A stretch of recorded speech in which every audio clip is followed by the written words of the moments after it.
자, 인간 그 신학이라고 하는 건 말씀을 본다는 거, 그런 겁니다. 그러니까 지금 우리가 가끔씩 이렇게 코멘트를 할 때 이게 나중에 신학의 뭐 객관주의 신학, 주관주의 신학 그것에 대한 정보가 좀 연결이 된다고 하는 걸 미리 알려드리는 겁니다.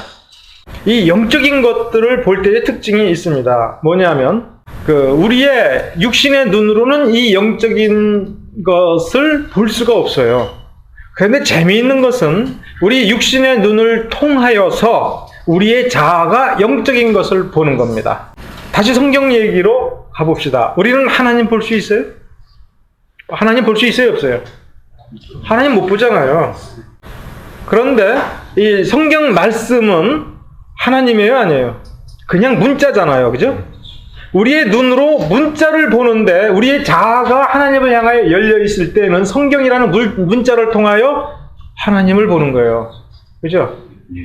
그러니까 예수님이 뭐라고 말씀하셨어요? 나를 본 자는 아버지를 보았다.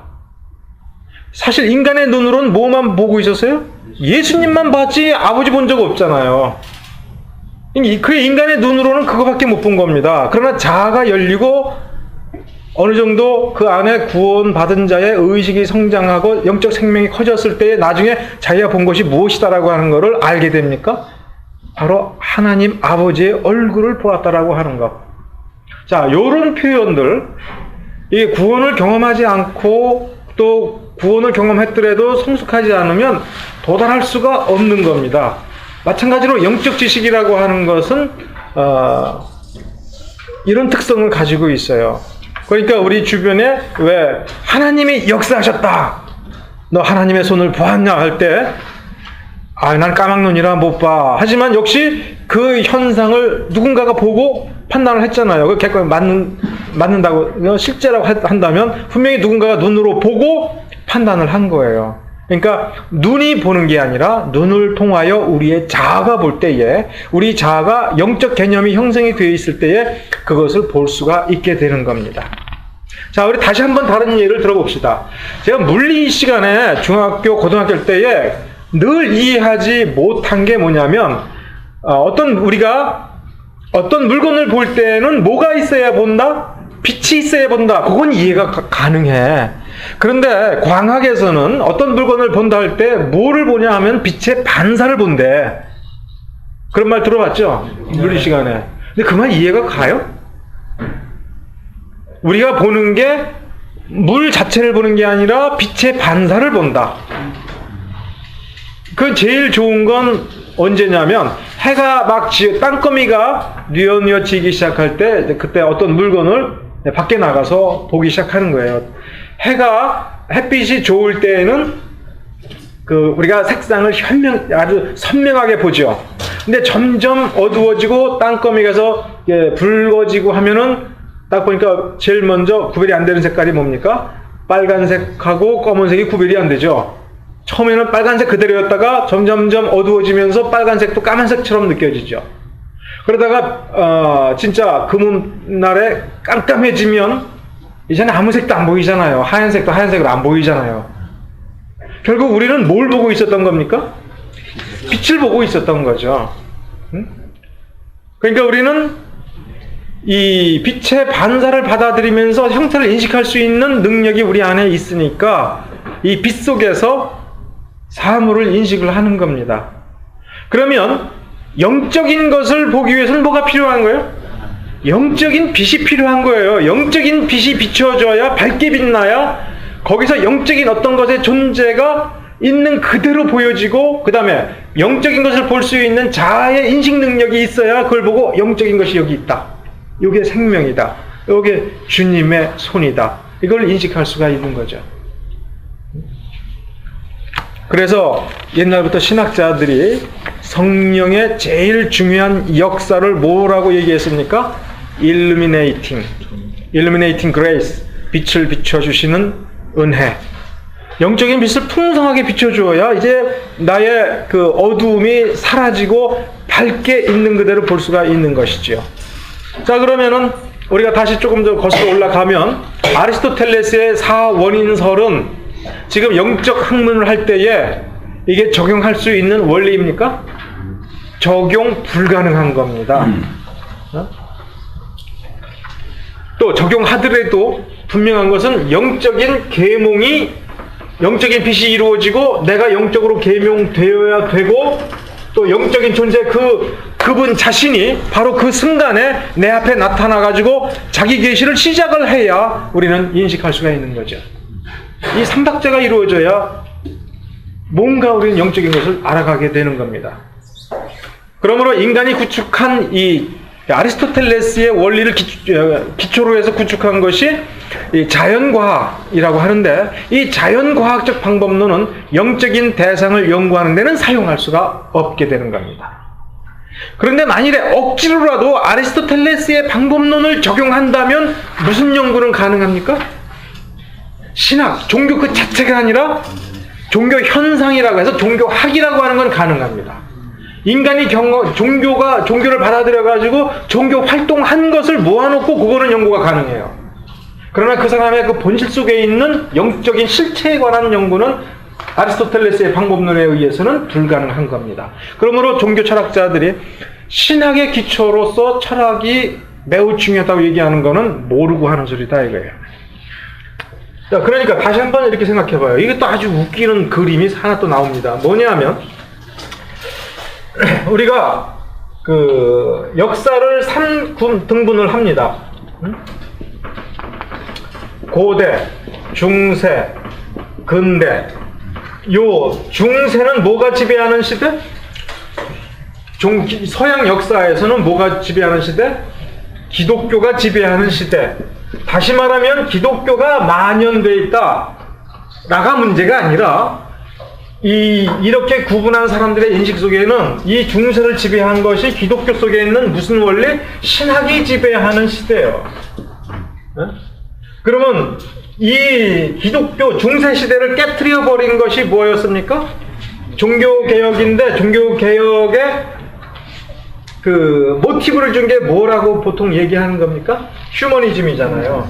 그러면서 이 휴머니즘이 등장하게 된 것이 뭐라고 얘기합니까? 르네상스라고 얘기하죠. 르네상스의 정의를 내려봐라 그러면 뭐라고 얘기합니까? 그리스 로마 시대의 부활이라고 얘기하죠.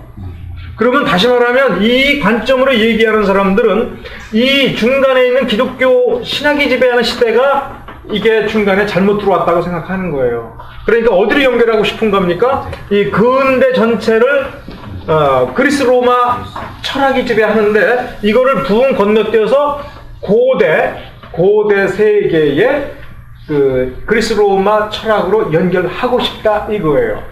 자, 그러면 이 그림이 왜 웃기냐면, 그러면 기독교라고 하는 이 기독교 신학의 원리는 어디서 온 거예요? 이거를 설명을 해줘야 이 도식이 완성이 되는 겁니다. 어디서 왔다고? 기독교는 어디서 왔어요? 그리스 로마가 아니라 히브리에서 왔다고, 팔레스틴에서 왔다고 얘기하잖아요. 자, 그러면 자 보세요. 신학화라고 하는 것이 근대의 철학자들이 생각하기에 신학화라고 하는 것이 이 히브리 사상과 뭐가 만났다고?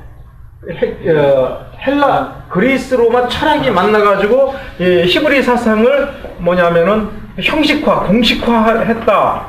이게 도그마다 이렇게 얘기한 거죠. 자, 이렇게 놓고 본다면은 이 그리스 이거 왜 웃기냐면은, 자, 기독교 신학이 그러면은 진짜 그 사람들 말 맞다나 중세 시대의 기독교적 원리가 세상을 지배한 건 잘못됐다고 칩시다. 왜 잘못된 거요?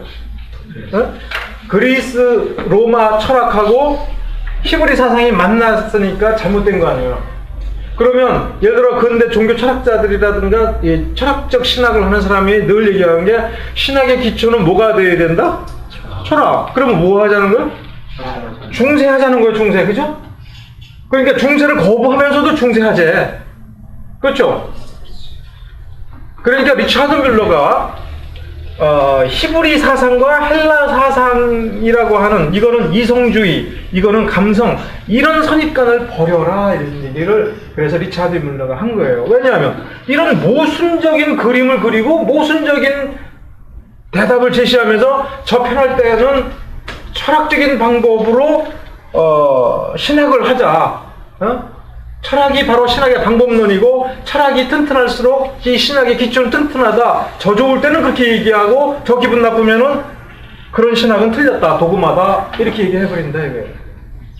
그런데 우리가 금방 이 아브라함 카이퍼를 중심으로 한 이 고전 기독교 신학의 정의에 의한다면, 히브리 사상 자체도 그 자체 안에 이미 뭐가 있는 거예요? 개념과 신학이라고 하는 것이 존재해요. 근본적인 정의를, 신학은 그 대상이 그 대상 자체에서 가지고 있는 지식이라고 한다면, 신학은 근본이 뭐냐면 하나님이 하나님 자신에 관하여 가지고 있는 지식 중에 인간에게 자발적으로 계시해 주기 시작을 한 것이 이 신학의 근본 개념이고, 그것을 문자로 옮겨놓은 게 성경이고, 그거를 읽으면서 우리는 신학을 파악을 하는 거고, 따라서 우리는 하나님을 알게 된다 이거예요. 그러면 이런 도형하고는 맞지 않는 거예요, 그렇죠? 그리고 여기 아리스토텔레스의 4가지 근본 원리를 가지고서는 영적인 것에 대한 이해 자체가 불가능하니까 이 철학적인 어떤 흐름하고는 이게 만날 수가 없게 되는 거죠. 철학은 철학대로 가는 거고, 하나님의 자기 계시는 자기 계시대로 가는 거죠. 인간이 삶의 영역 속에서 이 2가지가 만날 뿐이에요. 그러니까 계시의 양과 계시에 대한 이해의 깊이가 달라지기 때문에 그 신학이 얼마나 풍성해지느냐, 빈약해지느냐가 좌우되는 거죠. 그리고 그리스 로마 이 고전 시대는 기독교를 모르는 사람들이에요. 그러니 기독교를 모르는 사람들의 사상과 하나님을 아는 사람의 사상이 만나가지고 뭐가 만들어지겠습니까? 그래서 이 중세 신학이 나왔다면 이게 이상한 거지. 그러므로 중세 신학이 건전한 정도 의미의 신학이라면 그만큼 그것은 신학 자체를 제대로 체계화한 것이죠. 그러니까 그것은 교회 안에서의 교회 그 선조들, 선배들의 피땀 어린 그리고 은혜의 결실로 만들어진 것이 기독교 신학이지, 이 하나님을 모르는 이 학문, 그 다음에 금방 확인했듯이 아리스토텔레스의 원리 어디에도 영적인 것을 인식할 수 있는 원리가 주어지지 않는데 기독교 신학은 나올 수가 없다 이거예요.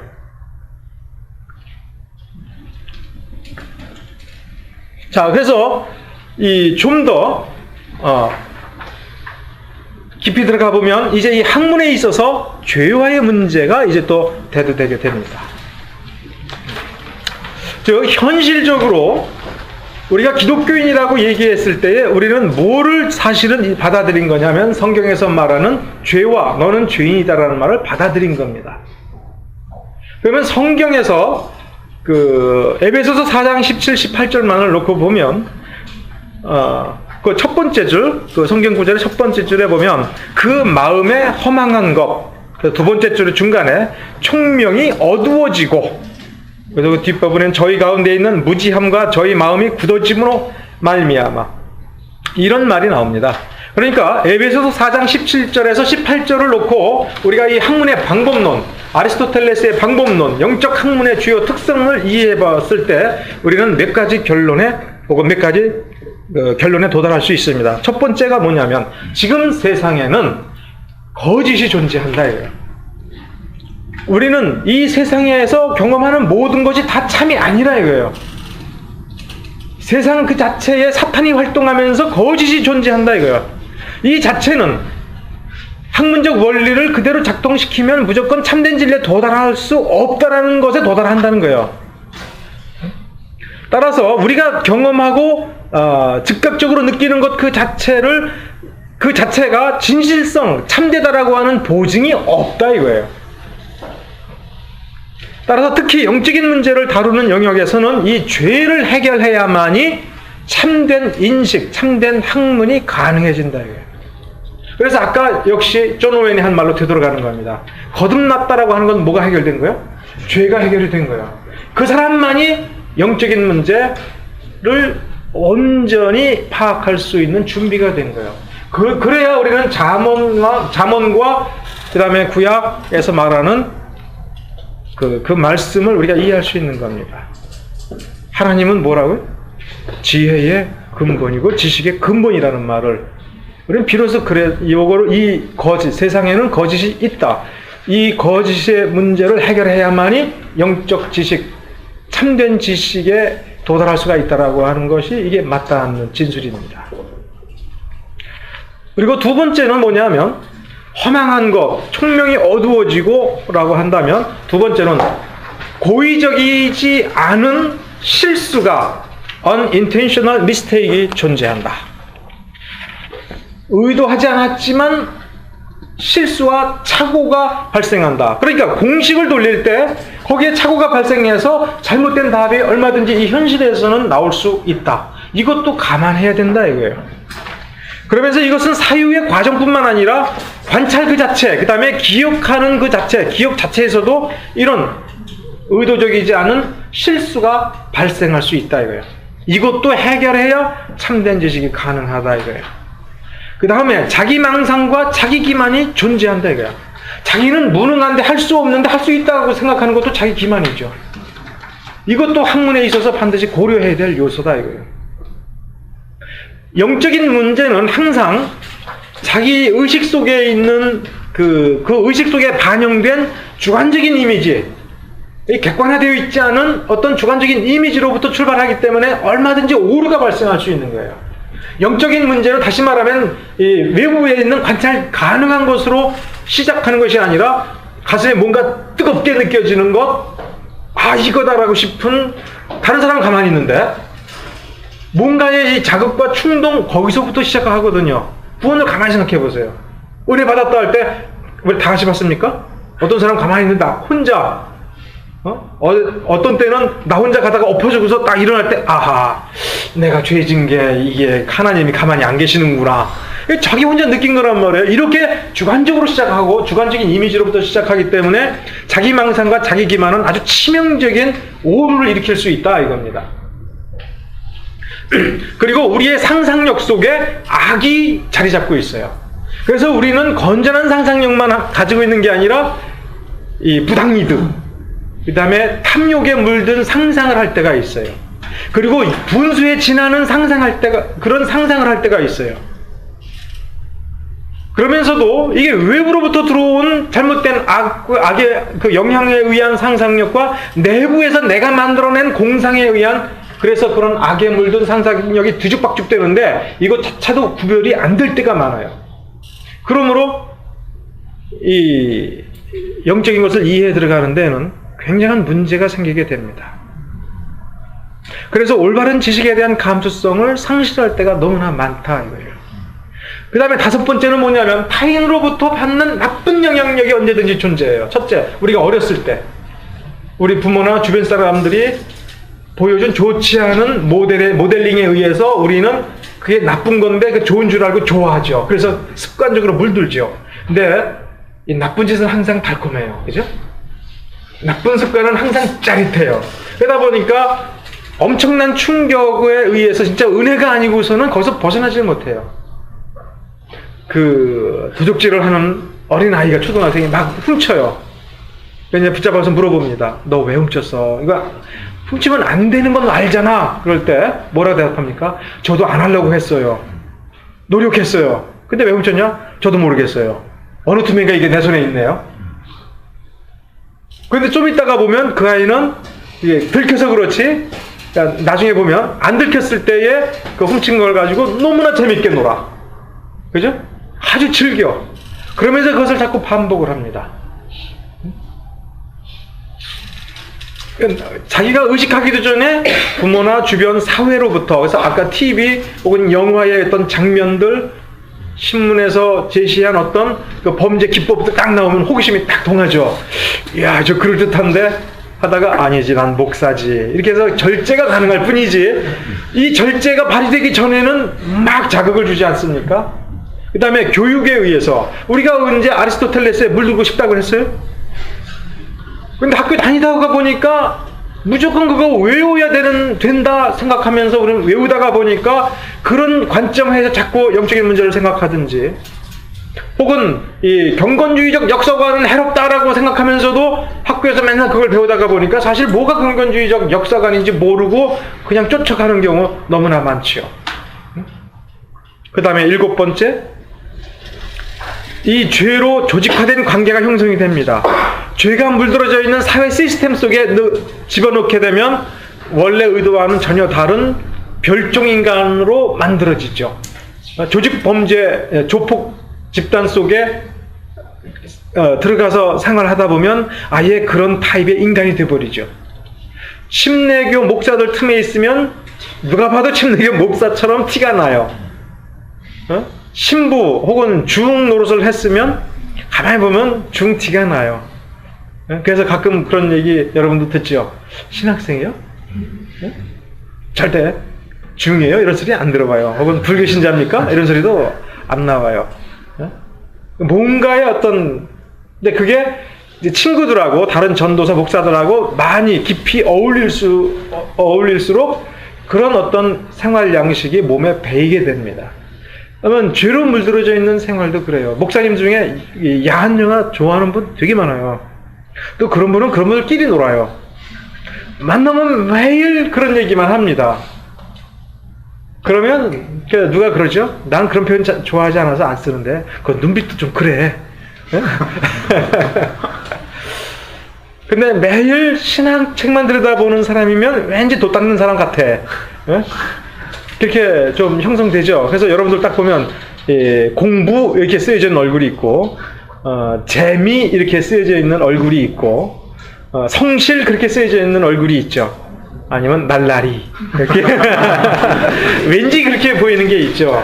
근데 이게 다 이런 조직화된 사회의 그 어떤 특성. 그러니까 그래서 역사를 연구할 때에 중요한 게 두 가지거든요. 자료 비평과 인물 비평이에요. 그래서 그 인물이 어떤 인물인가를 알아야 그가 쓴 글이 어떤 글인지를 정확히 이해할 수 있거든요. 그럴 때 제일 중요한 부분이 뭐냐면 그가 성숙하기 직전에 formation period, 사상 형성기에 어느 조직에서 누구와 어울렸는가를 꼭 확인하는 겁니다.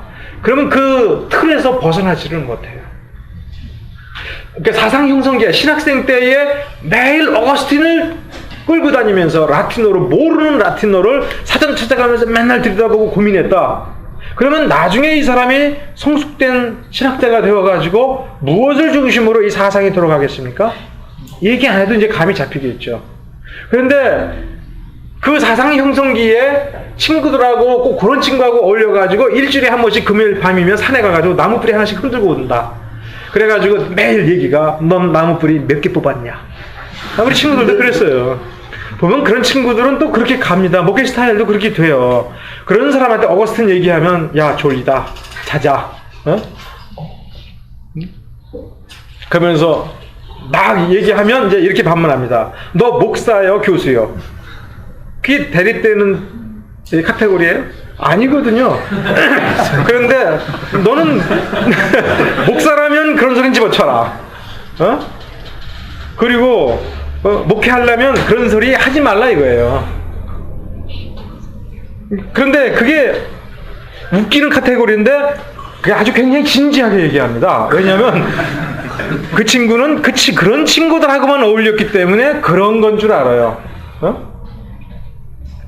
자, 그런데 이제 이렇게 형성된 잘못된 관념들, 죄가 이제 점점 서로, 우리 한번 죄가 오면, 그래서 죄를 누룩이라고 표현할 때가 있지 않습니까? 내 의식의 어느 한 부분이 죄가 들어오면, 이 잘못된 죄로 물들은 개념들은 다른 부분들에게 영향을 미쳐서 전체적으로 죄로 물들어 버리게 만들고, 그래서 빛에 둔감하게 만들고, 영적인 것을 파악하지 못하게 만들어 버립니다.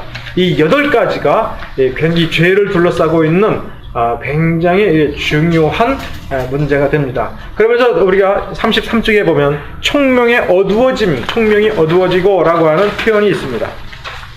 이 표현을 좀 더 이해해 봅시다. 그러니까 서양 철학에서 이성과 오성이라는 말, reason과 understanding이라는 말이 나오는데 이게 굉장히 어려운 말입니다. 왜 어렵냐면 정의가 그 자체가 어려운 게 아니라 쓰는 사람마다 정의를 달리하기 때문에 어렵습니다. 그래서 어떤 경우는 이성과 오성을 같은 뜻으로 쓰기도 하지만 어떤 사람은 구별해서 쓰기도 합니다. 그래서 5성 언더스탠딩을 보다 합리적이고 분석적이며 과학적인 뉘앙스를 갖도록 보통 이렇게 쓰는데, 이렇게 실제로 쓰는 사람이 있고 아닌 경우도 있고, 심지어는 같은 챕터 안에서도 이 용어가 뒤죽박죽이 되는 경우가 많기 때문에 아주 어렵습니다. 아무리 어려워도 일정하게 쓰면 파악이 가능한데 뒤죽박죽으로 쓰면은 자기도 모르는 겁니다. 자, 여기서 총명이라고 얘기할 땐 언더스탠딩을 가리키고, 만일에 엄밀한 뉘앙스를 얘기한다면 합리적이고 분석적이고 체계적으로 깊이 있게 이해하는 거, 이제 이거를 가리키는데, 이게 다크닝, 어두워졌다라고 지금 에베소서 말씀에서 표현하고 있는데, 첫째, 논리적 사유 능력의 상실을 의미하지는 않는다. 약화되었다. 다시 말하면 시력이 약화되어서 안경 벗으면 1m 앞도 어리어리하다. 두 번째, 그런데 불까지 꺼졌다. 아니면 어떤 사람, 운이 좋은 사람은 이 촛불 하나 저쪽에 이 10m 앞에서 촛불 하나 켜놓은 것처럼 어렴풋한 빛이 있다. 그러니까 더듬기는 할 수 있죠. 그러니까 더듬어서 이거 보니까 이거는 볼펜이다. 이거는 책이다. 이런 것까지 구별이 가능할 수 있죠.